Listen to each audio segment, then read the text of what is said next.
اعوذ باللہ من الشیطان اللعین الرجیم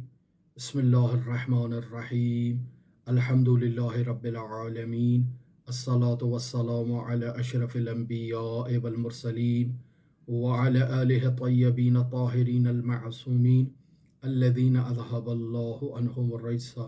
وطہرہم تطہیرا اللہم صل علی محمد وآل محمد وعجل فرج قائم آل محمد وَأَمَّا حَقُّ الزَّوْجَةِ فَإِن تَعْلَمَ أَنَّ اللَّهَ عَزَّ وَجَلَّ جَعَلَهَا لَكَ سَكَنًا وَآنِسًا۔ عزیزان محترم، رسالۃ الحقوق حضرت امام زین العابدین علیہ السلام کا ہمارا موضوع گفتگو ہے۔ ابواب جہاد بن نفس، کتاب وسائل الشیعہ، تیسرا باب، اور اس تیسرے باب میں رسالۃ الحقوق مرحوم شیخ حر آملی نے نقل کیا۔ ایسا گراں قدر رسالہ اور ایسی گراں قدر حدیث جس میں امام زین العابدین علیہ السلام نے انسان پر واجب اور مستحب حقوق کو بیان کیا، جن کی تعداد بعض علماء نے 50 شمار کی اور بعض علماء نے 51 شمار کی۔ یہ 51 حقوق جب تک ایک مکلف ادا نہیں کرتا وہ سیر و سلوک کے بلند مقامات پر فائز نہیں ہو سکتا۔ اخلاق اسلامی میں کام کرنے والا شخص جو چاہتا ہے کہ اس کی اخلاقیات بہتر ہو جائیں، اگر وہ ان حقوق کی رعایت نہیں کرتا تو ایک با اخلاق انسان نہیں بن سکتا۔ وہ شخص جو متدین بننا چاہتا ہے لیکن ان حقوق کی رعایت نہیں کرتا، وہ شخص متدین نہیں ہو سکتا۔ نہایت اہم حق جسے آج ہم آپ کی خدمت میں بیان کرنا چاہتے ہیں وہ ہے زوجہ کا حق، بیوی کا حق۔ نہایت ہی حساس موضوع، نہایت ہی اہم موضوع، اور بطور معمول معاشرے میں کم بیان کیے جانے والا موضوع، اور ایسا موضوع کہ اگر معاشرے میں اس حق کو ادا کر دیا جائے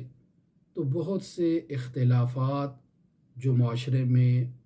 پیش آتے ہیں خاندانی زندگی کے اندر، وہ اختلافات حل ہو سکتے ہیں۔ ہر شخص کو جب اس کے حق کا علم ہو اور وہ اپنے حق کو جانتے ہوئے آگے قدم بڑھائے،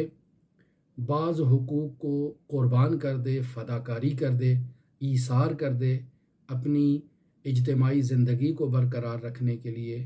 اپنی ازدواجی زندگی کو برقرار رکھنے کے لیے، لیکن اسے معلوم ہونا چاہیے کہ یہ اس کا حق تھا اور اس نے اپنے حق کی فداکاری کی ہے، اور شوہر کو بھی علم ہونا چاہیے کہ یہ عورت کا حق تھا، اس نے مجھے معاف کیا ہے اور فداکاری کا مظاہرہ کیا ہے۔ لہٰذا حضرت امام زین العابدین علیہ السلام یہاں بیان فرما رہے ہیں وَأَمَّا حَقُّ الزَّوْجَةِ، بیوی کا حق یہ ہے فَإِن تَعْلَمَ أَنَّ اللَّهَ عَزَّ وَجَلَّ جَعَلَهَا لَكَ سَكَنًا وَآنِسًا۔ ایھا المکلف، تجھے اس بات کا علم ہونا چاہیے کہ اللہ تبارک و تعالی نے تیری زوجہ کو تیرے لیے سکون اور تیرے لیے محبت کا باعث قرار دیا ہے۔ اس بات کا تجھے علم ہونا چاہیے کہ اگر تو سکون حاصل کرنا چاہتا ہے تو دنیا میں سکون انسان کو صرف اس کے اپنے گھر میں ملتا ہے، اور اگر انسان محبت چاہتا ہے تو اس کے اپنے جو فیملی ممبرز ہیں وہ اس سے محبت کر سکتے ہیں۔ دوسرے افراد صرف محبت کا دعویٰ کر سکتے ہیں، محبت صرف انسان کو اپنے گھر میں ملتی ہے۔ لہٰذا امام زین العابدین علیہ السلام ارشاد فرما رہے ہیں فَتَعْلَمَ أَنَّ ذَلِكَ نِعْمَةٌ مِّنَ اللَّهِ عَزَّ وَجَلَّ عَلَيْكَ۔ اے شوہر، تجھے معلوم ہونا چاہیے کہ اللہ تبارک و تعالی نے اس زوجہ کی صورت میں تیرے لیے ایک نعمت عطا کی ہے، اور تو اس نعمت سے سکون حاصل کر رہا ہے، اور اس نعمت سے محبت حاصل کر رہا ہے، یہ اللہ کی تیرے لیے ایک نعمت ہے۔ پھر امام زین العابدین علیہ الصلاۃ والسلام یہاں حق کو بیان کر رہے ہیں، فرماتے ہیں فَتُکْرِمَہَا، اے شوہر تیری یہ ذمہ داری ہے کہ تو اپنی زوجہ کا احترام کر، وَتَرْفُقَ بِہَا، اور اس کے ساتھ نرمی کے ساتھ پیش آؤ، یعنی جب اپنی زوجہ کے ساتھ گفتگو کرو تو نرمی سے گفتگو کرو، لطافت سے گفتگو کرو۔ وَإِنْ كَانَ حَقَّكَ عَلَيْهَا أَوْجَبَ، اگرچہ تمہارا حق اس سے کئی گنا زیادہ ہے، لیکن تم پھر بھی اس کے ساتھ نرمی کے ساتھ پیش آؤ، لیکن فَإِنَّ لَهَا عَلَيْكَ أَن تَرْحَمَهَا، یعنی تمہارے لیے یہ ضروری ہے کہ اگرچہ تمہارا حق بہت بڑا ہے، لیکن تمہارے لیے یہ ضروری ہے کہ تم اس کے ساتھ رحمت اور اس کے ساتھ شفقت سے پیش آؤ۔ لِأَنَّهَا أَسِيرُكَ، کیوں رحمت کروں میں اپنی بیوی کے ساتھ، کیوں شفقت کروں اس کے ساتھ؟ چونکہ امام زین العابدین علیہ الصلاۃ والسلام ارشاد فرما رہے ہیں لِأَنَّهَا أَسِيرُكَ، چونکہ وہ تمہاری قید میں ہے، لہٰذا انسان کی یہ ذمہ داری ہے کہ وہ اپنے قیدی کا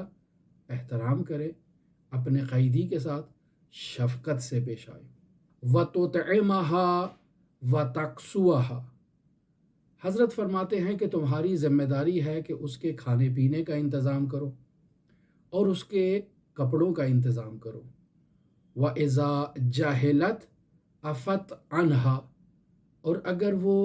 جہالت کے باعث کوئی غلطی کرتی ہے، اے شوہر تیری بے احترامی کرتی ہے، تو یہاں تمہاری ذمہ داری ہے کہ تم فراخ دلی کا مظاہرہ کرتے ہوئے اسے معاف کر دو۔ عزیزان محترم، امام زین العابدین علیہ الصلاۃ والسلام نے یہ حق زوجہ کو بیان کیا، لیکن یہاں ضروری ہے کہ آپ کی خدمت میں بیان کیا جائے کہ زوجہ کو اسلامی تعلیمات میں جو حقوق حاصل ہیں وہ دو طرح کے ہیں۔ ایک حق مالی ہے جو زوجہ کو حاصل ہے، اور ایک حق جو حاصل ہے وہ غیر مالی ہے۔ مالی حقوق میں جب انسان نکاح کرتا ہے تو پہلا حق جو زوجہ کے لیے اس نکاح میں معین کیا جاتا ہے وہ حق مہر ہے۔ زوجہ اپنے حق مہر کی مالک ہوتی ہے، اور اگر شوہر اسے اس نکاح کے بعد یا نکاح کے وقت حق مہر ادا نہیں کرتا تو زوجہ اپنے حق مہر کا کسی وقت بھی مطالبہ کر سکتی ہے، چونکہ یہ اس کا حق ہے، اور زوجہ کو یہ بھی حق حاصل ہے کہ وہ اپنے حق مہر کو معاف کر دے۔ دوسرا جو مالی حق زوجہ کو حاصل ہے وہ نفقے کی صورت میں ہے، یعنی شوہر پر لازم ہے کہ وہ عورت کی شان کے مطابق اس کے لیے نفقہ فراہم کرے۔ اب سوال یہ پیدا ہوتا ہے کہ نفقہ کیا چیز ہے؟ عزیزان محترم، اسے کھانا دینا یہ شوہر کی ذمہ داری ہے، البتہ شوہر کی ذمہ داری اسے تیار کھانا دینا ہے، ایک ایسا کھانا کہ جو آپ کسی کو کھلا سکیں، یعنی آپ کوئی چیز پکا کر اس کے سامنے لے آئیں، اس کے سامنے رکھ دیں تاکہ وہ اس کو کھائے، یہ شوہر کی ذمہ داری ہے۔ یہاں عورت کے حقوق میں اور نفقات میں شامل ہے کہ اسے کھانا دیا جائے، نہ یہ کہ گھر میں راشن ڈلوایا جائے، بلکہ اسے کھانا دیا جائے۔ اب اس سے تبادر یہی ہے کہ کھانا جو اس کو دیا جا رہا ہے وہ تیار شدہ کھانا ہے، عورت پر یہ لازم نہیں ہے کہ وہ شوہر کے گھر میں آ کر کھانا پکائے۔ البتہ یہاں ہماری جو خواتین ہیں وہ فداکاری کا مظاہرہ کرتی ہیں، اور شوہر اگر راشن ڈلوا دیتا ہے گھر میں تو خاتون اس راشن کو پکاتی ہے، اس کو تیار کرتی ہے، خود بھی کھاتی ہے، بچوں کو کھلاتی ہے، فیملی ممبرانز کو کھلاتی ہے، شوہر کو کھلاتی ہے، لیکن شوہر کو معلوم ہونا چاہیے کہ یہ عورت جو گھر میں یہ سب کام کر رہی ہے یہ اس کا شرعی وظیفہ نہیں ہے، یعنی خدا نے اس کے لیے اسے وظیفہ مقرر نہیں کیا ہے۔ یہ عورت کی فداکاری ہے، یہ عورت کی قربانی ہے، وگرنہ اس کا حق یہ ہے کہ آپ اس کے سامنے کھانا پکا ہوا لے کر آئیں اور وہ اس کو تناول کریں۔ جیسے آپ کے گھر میں کوئی مہمان آتا ہے تو مہمان کی یہ ذمہ داری تو نہیں ہوتی ہے کہ وہ آ کر کھانا پکائے۔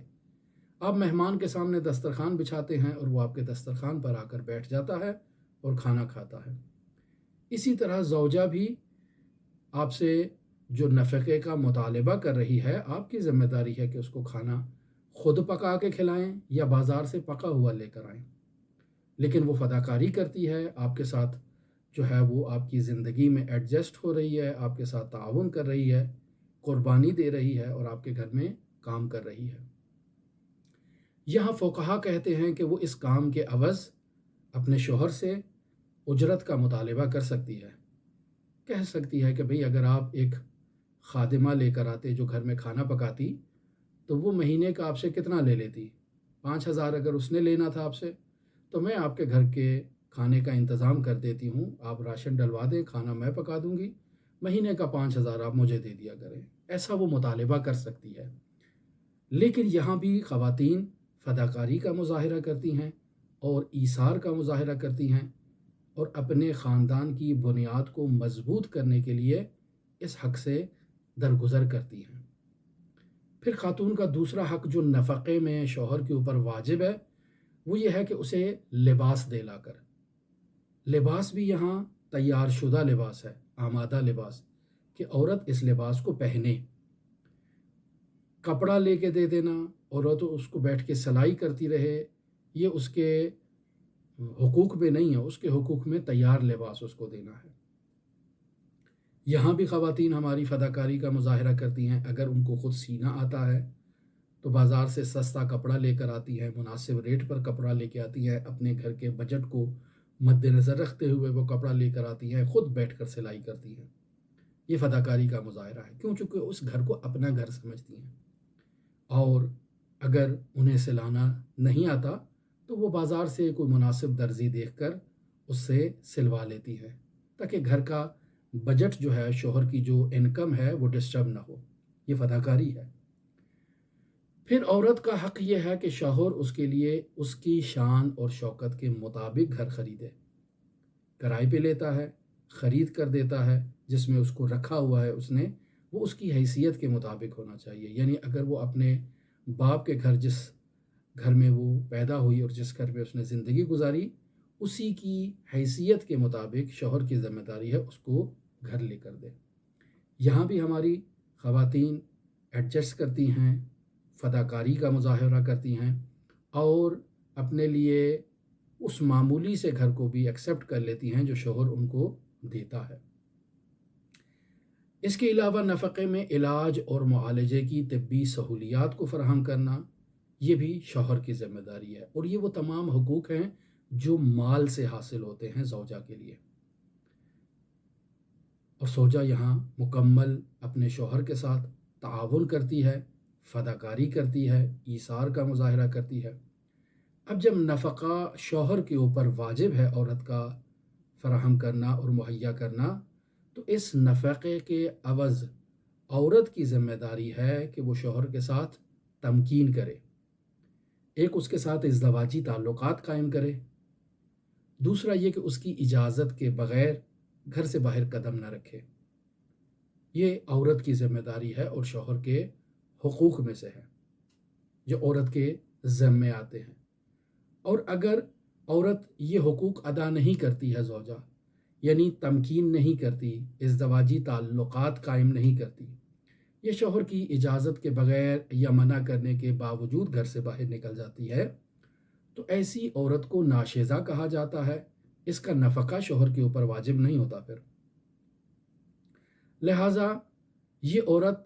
جب گھر کے کاموں کو انجام دے رہی ہے، صفائی ستھرائی کر رہی ہے، کپڑے دھو رہی ہے، کھانا پکا رہی ہے، مختلف کام کر رہی ہے، تو یہ اپنے شوہر سے اجرت المثل کا مطالبہ کر سکتی ہے۔ فقہا کہتے ہیں کہ یہ شوہر کی ذمہ داری ہے کہ اگر وہ ڈیمانڈ کرے تو اسے دے،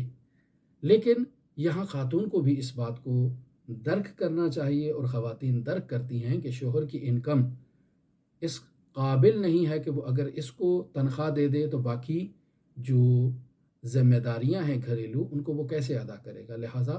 خواتین کی فداکاری اور خواتین کا تعاون شوہر کے ساتھ یہ یہاں عیاں ہو جاتا ہے۔ پھر اس کے علاوہ مالی حقوق میں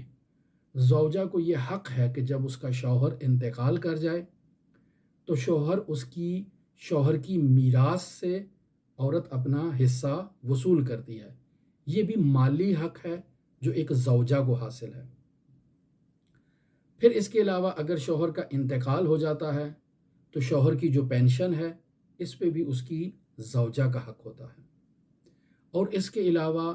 جو آج کل مغربی ممالک میں قانون رائج ہے کہ اگر شوہر اپنی بیوی کو طلاق دے دیتا ہے تو جتنی بھی پراپرٹی مرد کے نام ہے وہ آدھی پراپرٹی خاتون کو دے گا۔ یہ مغربی ممالک میں قانون ہے۔ اسلام اس قانون کا احترام کرتا ہے اور اسلام کہتا ہے کہ عورت کو شرعی طور پر یہ حق حاصل نہیں ہے، اگرچہ قانونی طور پر حق حاصل ہے لیکن شرعی طور پر نہیں ہے۔ چونکہ قانون میں یہ حق موجود ہے لہٰذا اسلام اس قانون کا احترام کرتا ہے اور کہتا ہے کہ یہ عورت کا حق ہے، اس کو ادا کرنا چاہیے۔ لہٰذا وہ ممالک جہاں یہ قانون نہیں ہے وہاں عورت کو یہ حق حاصل ہے کہ وہ نکاح کے وقت اپنے نکاح کے جو صیغے ہیں ان کو جاری کرتے وقت جب پیپر ورک ہو رہا ہے تو وہاں یہ قید کروا سکتی ہے کہ اگر یہ مرد مجھے طلاق دے گا تو اپنی تمام پراپرٹی کا آدھا حصہ میرے نام کرے گا۔ ایسی ڈیمانڈ کر سکتی ہے۔ شرعی طور پر خاتون نکاح کے وقت جو ڈیمانڈ کر سکتی ہے وہ کر سکتی ہے اور اسلام اس ڈیمانڈ کا احترام کرتا ہے، اور جو ڈیمانڈ عورت نہیں کر سکتی اسلام اس ڈیمانڈ کو ایکسیپٹ نہیں کرتا، اگرچہ وہ کاغذات میں اور پیپر ورک میں وہ ڈیمانڈ آ بھی جائے لیکن اسلام اس کو رد کرتا ہے اور کہتا ہے کہ یہ ڈیمانڈ قابل قبول نہیں ہے۔ جیسے حق طلاق ہے، عورت کہتی ہے کہ طلاق کا حق مجھے دیا جائے، میں اس حق کو اپنے پاس رکھنا چاہتی ہوں۔ اسلام کہتا ہے کہ آپ کو اس قسم کا کوئی حق حاصل نہیں ہے۔ فقہ جعفریہ میں عورت کو طلاق کا حق حاصل نہیں ہے اور عورت نکاح کے وقت طلاق کا حق رکھنے کا مطالبہ نہیں کر سکتی، اگرچہ پیپرز میں یہ حق موجود ہے، قانون اس کو یہ حق دیتا ہے، لیکن فقہ جعفریہ میں احکام اسلامی میں اس کو اسلام اس بات کا حق نہیں دیتا۔ لہٰذا وہ حقوق جو عورت کے غیر مالی حقوق ہے جو یہاں امام زین العابدین علیہ الصلاۃ والسلام نے بھی بیان کیا، وہ یہ ہے کہ آپ اس کے ساتھ حسن معاشرت کریں، آپ اس کے ساتھ اچھا سلوک کریں، آپ اس کے ساتھ احترام کے ساتھ پیش آئیں، محترمانہ رفتار کریں۔ آپ اس کے ساتھ اگر اچھا سلوک کریں گے، خوش اخلاقی کے ساتھ پیش آئیں گے، اس کی عزت کریں گے، اس کا احترام کریں گے تو یہاں سے خاندان کی بنیاد مضبوط ہوگی۔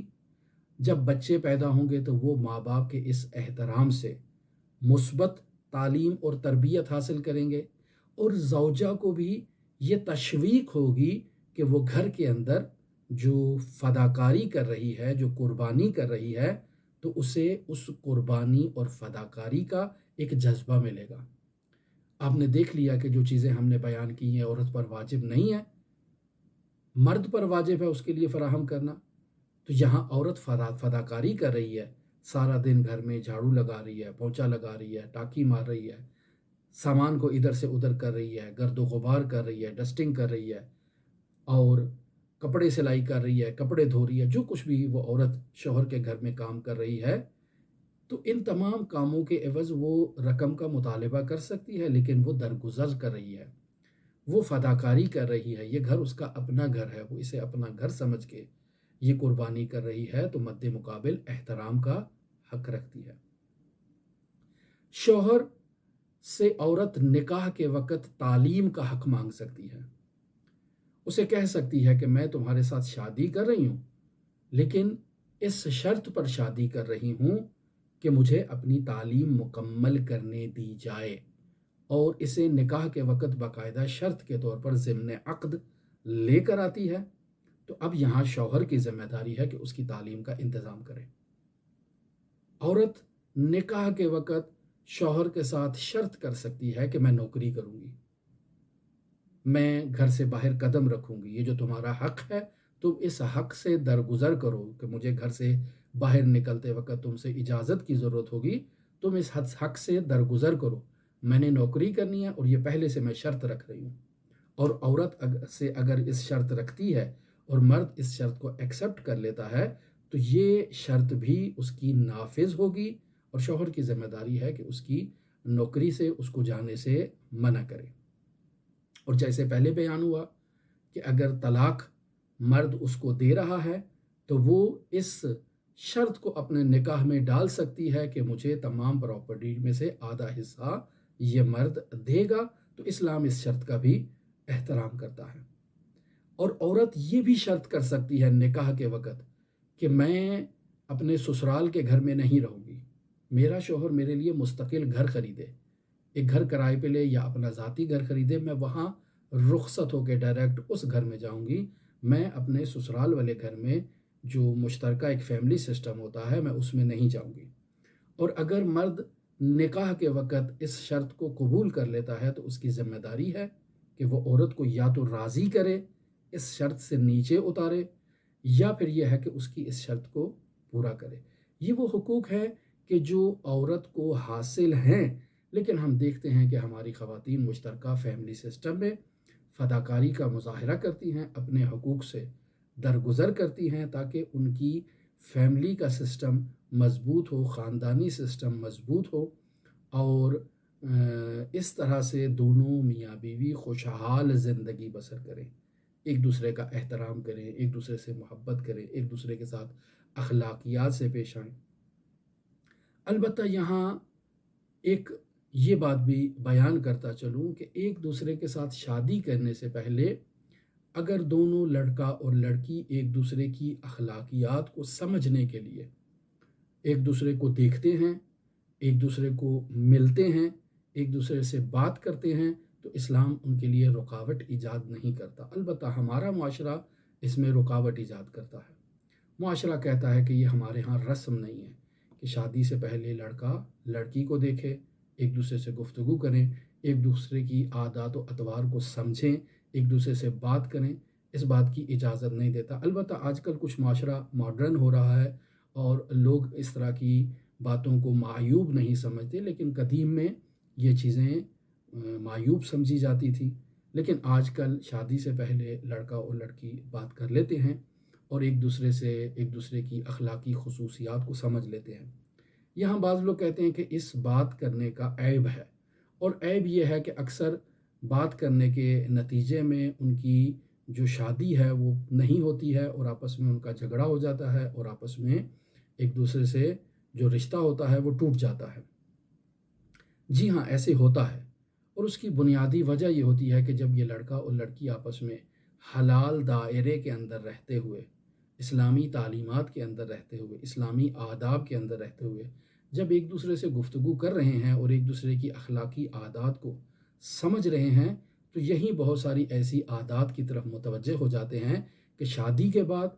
اس عادت کے باعث ہماری ازدواجی زندگی میں مشکلات کا سامنا کرنا پڑے گا، اور ہمیں تمام زندگی جو ہے وہ یا تو مار کٹائی میں گزرے گی یا جھگڑے میں جو ہے وہ جھگڑے میں، دعوے میں، اور ایک دوسرے کے ساتھ جو ہے نا وہ دھینگا مشتی میں گزرے گی۔ لہٰذا بہتر یہ ہے کہ ہم یہیں سے جدا ہو جائیں، وگرنہ شادی کے 2 سال 3 سال 4 سال 10 سال بعد طلاق ہو جائے گی۔ لہٰذا یہیں سے ہی وہ ایک دوسرے سے جدا ہو جاتے ہیں، تو اس میں بھی کوئی عیب نہیں ہے، پہلے سے ہی انہیں معلوم ہو گیا۔ اب اگر یہاں لڑکا اور لڑکی ایک دوسرے کے ساتھ کوئی ایسی بات کریں جسے اسلام اجازت نہیں دیتا، تو یہاں ان کے درمیان عقد محرمیت کو باندھا جا سکتا ہے تاکہ وہ ایک دوسرے سے گفتگو جب کر رہے ہیں تو ان کے لیے پردے کے بغیر آپس میں گفتگو کرنا جائز ہو۔ یعنی لڑکا اگر لڑکی کو دیکھتا ہے اور وہ چادر کے بغیر اس کے سامنے آتی ہے تو نکاح سے پہلے چادر کے بغیر نامحرم شخص کے سامنے جانا جائز نہیں ہے۔ البتہ وہ اس کو ایک دفعہ دیکھ سکتا ہے، شادی کی غرض سے فقہا کہتے ہیں، لیکن اس دید کا یہ مطلب نہیں ہے کہ وہ اس کے بالوں کو دیکھے یا اس کے جو جسم ہے اس کو دیکھے، یہ جائز نہیں ہے اس کے لیے۔ لیکن اگر وہ عقد محرمیت کر لیتے ہیں تو پھر وہ جائز ہو جائے گا۔ یہاں آپ کی خدمت میں عرض کیا جائے کہ فقہ جعفریہ میں دو طرح کے نکاح رائج ہیں، ایک نکاح دائم ہے، ایک نکاح موقت ہے۔ یہ نکاح موقت جسے متعہ کہا جاتا ہے، اسے عقد محرمیت بھی کہا جاتا ہے یہاں ایران میں۔ اور ایران میں یہ رسم رائج ہے کہ بطور معمول یہ لوگ پہلے عقد محرمیت کرتے ہیں۔ جب رشتہ آتا ہے، والدین رشتے کو پرکھ لیتے ہیں، تحقیق کر لیتے ہیں اور سمجھتے ہیں کہ یہ رشتہ ان کی بیٹی کے لیے مناسب ہے، تو وہ عقد محرمیت کر دیتے ہیں تاکہ یہ دونوں لڑکا اور لڑکی ایک دوسرے کے ساتھ گفتگو کر سکیں، باہر شاپنگ پہ جا سکیں، پارک جا سکیں، گھوم پھر سکیں، تاکہ ایک دوسرے کے محرم ہوں۔ پھر جب لڑکے میں توان ہو جائے اور وہ اپنے لیے گھر فراہم کر سکے، گھریلو سامان خرید سکے، تو پھر ان کا عقد دائم کر دیا جاتا ہے۔ ایسی رسم ہمارے معاشرے میں موجود نہیں ہے، البتہ اس رسم کو اس معاشرے میں بھی رائج کیا جا سکتا ہے۔ کچھ شرائط ہیں جو یہاں طے کی جا سکتی ہیں والدین کی جانب سے، کچھ پابندیاں ہیں جو لگائی جا سکتی ہیں بچوں کے اوپر، اور اسے مزید بہتر کیا جا سکتا ہے۔ تو عزیزان محترم، بطور معمول آپ کی خدمت میں عرض کیا جائے کہ شادی کی زندگی میں اور ازدواجی زندگی میں جو امام زین العابدین علیہ السلام نے حقوق بیان کیے ہیں، اگر ان حقوق کی رعایت کی جائے، یعنی ان حقوق کا خیال رکھا جائے اور ان حقوق کے مطابق اگر مرد عورت کا احترام کرے، عورت مرد کا احترام کرے، مرد عورت سے نرمی کے ساتھ پیش آئے اور عورت مرد کے ساتھ نرمی کے ساتھ پیش آئے، تو پھر وہ خاندانی سسٹم اچھی طرح شکوفائی کے ساتھ گزرتا ہے۔ لیکن اگر دونوں میں سے کوئی ایک جو ہے وہ نرمی نہیں برتتا، ایک دوسرے کی آئیڈیالوجی کا، ایک دوسرے کے اعتقادات کا، ایک دوسرے کی جو سوچ ہے اس کا احترام نہیں کرتے ہیں، تو یقینی بات ہے کہ وہ زندگی عذاب میں گزرے گی۔ چاہے وہ تمام زندگی گزاریں ایک دوسرے کے ساتھ، چاہے کچھ عرصہ 5 10 سال 15 سال 20 سال ایک ساتھ رہنے کے بعد طلاق لے لیں، لیکن اگر یہ دونوں ایک دوسرے کی آئیڈیالوجی کا، ایک دوسرے کے نظریات کا احترام کریں تو زندگی گل و گلزار گزرے گی۔ مثلا شوہر مذہبی ہے، وہ چاہتا ہے کہ اس کی بیوی باپردہ ہو، اس کی بیوی اسلامی آداب کا خیال رکھے، نماز پڑھے، روزہ رکھے، عبادت کے ٹائم پر عبادت کرے، یہ شوہر کی خواہش ہے، وہ مذہبی قسم کا ہے۔ لیکن عورت آزاد مزاج ہے، وہ کہتی ہے کہ رات کو میں نے 2 بجے تک جاگنا ہے، تمام جو ٹی وی ڈرامے ہیں جب تک وہ ختم نہیں ہوتے میں نے نہیں سونا ہے، تو یقینی بات ہے کہ وہ گھر کبھی گلزار نہیں بن سکتا۔ یقینی بات ہے شوہر نے صبح اٹھ کے کام پہ جانا ہے، اس کی خواہش ہوگی کہ عورت رات کو جلدی سو جائے اس کے ساتھ، لیکن عورت ڈرامے دیکھ رہی ہے، تو یقینی بات ہے کہ وہ احترام برقرار نہیں رہے گا۔ لہٰذا مرد کو چاہیے کہ وہ عورت کے نظریات کا احترام کرے اور عورت کو چاہیے کہ وہ مرد کے نظریات کا احترام کرے، اور عورت کو یہ چاہیے کہ وہ مرد کو گھر کا سربراہ قرار دے۔ ہمارے معاشرے میں یہ ایک بہت بڑی عیب پایا جاتا ہے کہ عورت گھر کی سربراہ ہو جاتی ہے، گھر کا ہر چھوٹا بڑا فیصلہ عورت نے لینا ہوتا ہے، اور ایک تحکیمانہ انداز میں، ایک حاکمانہ انداز میں وہ گھر پر حکومت کرتی ہے، اور مرد کو اگر اپنے نیچے لگا کر رکھتی ہے، تو عزیزان محترم اس گھر سے اللہ کی رحمتیں اور برکتیں اٹھ جائیں گی، چونکہ اللہ نے جو نظام بنایا ہے اس نظام کے مطابق اللہ تبارک و تعالیٰ نے مرد کو گھر کا سربراہ اور سرپرست مقرر کیا ہے۔ لہٰذا گھر کے تمام معاملات، تمام فیصلہ جات، تمام باتیں گھر کے سربراہ کی مرضی کے مطابق ہونی چاہیے، اور اگر سربراہ کی مرضی کی رعایت نہ کی جائے، عورت اپنی مرضی کی رعایت کرے اور ولو مرد اس پر راضی ہے کہ یہ عورت حکمرانی کرے اور حکم فرمائی کرے، لیکن اس گھر سے رحمتیں اور برکتیں زائل ہو جائیں گی، چونکہ انہوں نے اللہ کے نظام کو پامال کیا ہے۔ ہماری دعا ہے کہ خداوند متعال ہمیں ان حقوق کی رعایت کرنے کی توفیق عطا فرمائے۔ ہماری دعا ہے کہ تمام وہ لوگ جن کے خاندانوں میں مشکلات ہیں، پریشانیاں ہیں، ان کی وہ پریشانیاں اور وہ مشکلات حل ہو جائیں، اور بہترین راستہ جو اسلام نے بیان کیا ہے کہ اگر ازدواجی تعلقات میں مشکلات ہیں تو پھر یہاں ذمہ داری بنتی ہے دونوں زوجین کی کہ وہ بڑوں سے مشورہ کریں، نصیحت لیں، یا کسی ایسے شخص کی طرف کہ جو خاندانی مشکلات کے حل کے لیے مہارت رکھتا ہے، اچھا مشورہ دے سکتا ہے، اچھی تجویز کر سکتا ہے، اس کی طرف رجوع کریں تاکہ وہ ان کے درمیان اختلافات کو حل و فصل کرے۔ ہماری دعا ہے کہ تمام مؤمنین جن کے گھروں میں مشکلات ہیں، اللہ تبارک و تعالیٰ ان کی مشکلات کو برطرف فرمائے۔ آپ تمام مؤمنین کے لیے امام علی ابن موسیٰ الرضا علیہ آلاف و تحیت و ثنا کی نورانی بارگاہ میں نائب الزیارہ بھی ہیں اور دعا کو بھی ہیں۔ اللہم صلی علی محمد و آل محمد وعجل فرج قوائم آل محمد۔